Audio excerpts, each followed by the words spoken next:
So, ayan na guys, na-display ko na yung mga paninda ko, yung mga bago kong binili. So, quick tour lang dito guys, dahil konti nga lang yung mga pinamili ko. So, i-reveal ko lang yung mga prices nila guys.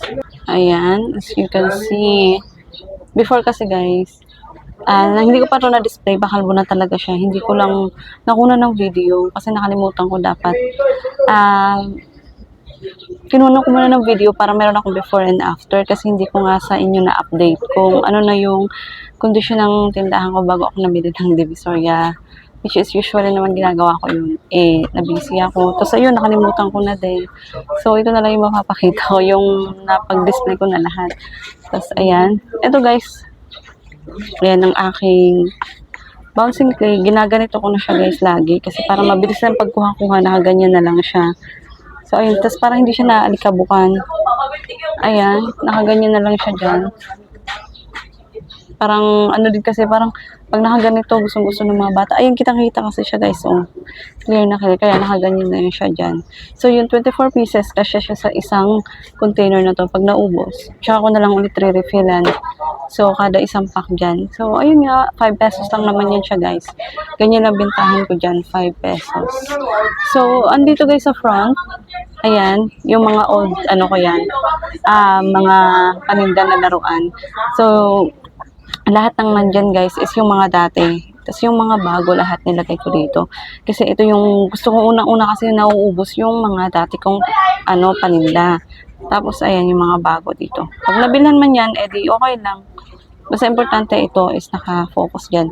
So, ayun guys, i-ano ko lang sa inyo, i-share ko lang yung mga presyuhan ko dun sa mga bago kong pinamili. Kahit konti lang naman sila, pero syempre may mga bago kasi ako. Tapos, iba-iba kasi ang prices pag bumibili ako guys, iba-ibang minsan shop. Pero ngayon, mas nahihilig akong bumili dun sa second floor. Ayan. Kaya, ayun. Eto siya guys. Asa na yun?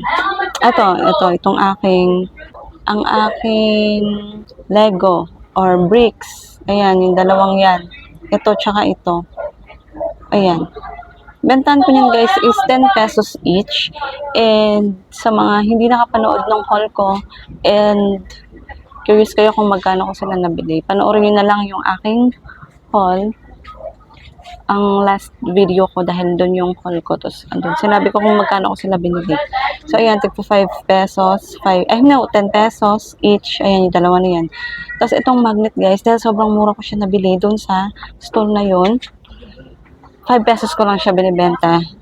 Pero yung mga nakaraan na nagbebenta ko niya, nasa 6 or 10 pesos. So, ngayon, ibababa ko siya ng 5 pesos. Then, itong aking puzzle. Ayan. Yan, yung ating puzzle. Ayan. 10 pesos pa din yan siya guys. Kagaya ng bentahan ko nung nakaraan.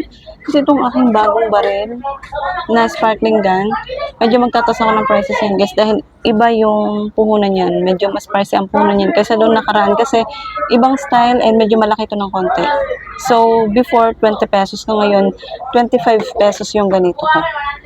Ayan. Depende kasi sa puhunan syempre. So, from 20 pesos, gawin ko siyang 25 pesos. And I'm hoping na magustuhan pa din siya ng mga bata. Kasi, ayan, ibang style naman yung makikita nila. And then,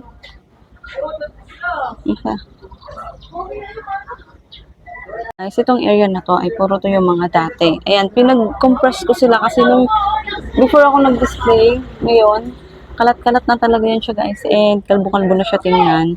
So yung ibang mga nilagay ko na lahat dito, yung mga nakasabit. Tapos ayan, puro pads dyan para, ayun, napunan yung mga blanco-blanco. Kasi gusto ko talaga, puno lagi yung tindahan ko. Ayan. So, tapos yung mga bago ko guys, dito, yung iba dito sa baba. Ayan. So, ito guys, dito tayo sa aking Squid Game. Ano to siya? Konji ang tawag dito eh. Doon sa list ko, konji nakalagay. So, dahil medyo price ang pagkabili ko nga nito, benta ko to siya guys ng 20 pesos each. Ayan. Pwede naman na siya guys sa 18 pesos. Kaya lang, Ayaw na kasi may butal. Kasi pag yung mga bata, pag tig-18, 20 naman yung dala nila. Kaya yun, gawin ko ng 20 pesos para makabawi-bawi din ako sa pamasahe dahil konti nga lang yung pinamili kong mga toy pads. So, dito naman sa baba, eto naman ay 10 pesos ko siya ibebenta. So, ayan ang ganda guys. Oh. Pwede siyang isa, mga laro-laruan ng mga bata. Ayun, 10 pesos yan. Tapos itong aking sticky toys, since dalawa naman na yung matatanggap nila, so 10 pesos ko din yan ibebenta. Tapos, itong last item ko guys, dito sa baba, itong bago kong water gun. Ano yan, 20 pesos. Meron pa akong natira dito guys. 15 pesos yon. Ito 20 pesos dahil magkaiba sila ng price ng puhunan. And mas malaki yun guys compare dito. Ito maliit to. Tapos yun, kung itatabi mo siya guys, ayan maliit lang siya. Medyo malaki to. So 20 pesos yan and ito 15 pesos. Ito yung mga natira ko. Andun ko nilagay doon sa taas. Ayan, so nag-display. Hindi ko sana muna siya di-display pero since magkaiba nga sila ng price, 20 pesos tong bago at ayun 15. So pwede ko na silang isabay i-display kasi pag namahalan sila ng 20, meron namang 15 pesos. So, yun ang mga presyuhan ko guys dito sa mga bago kong pinamili. Ayan, so saan nagkaroon kayo ng ideas at sa mga nagtatanong ko saan ko to napamili, itong mga bago kong display, doon to siya guys sa second floor, Divisoria Mall building. And ang kanyang stall guys ay nasa description box na.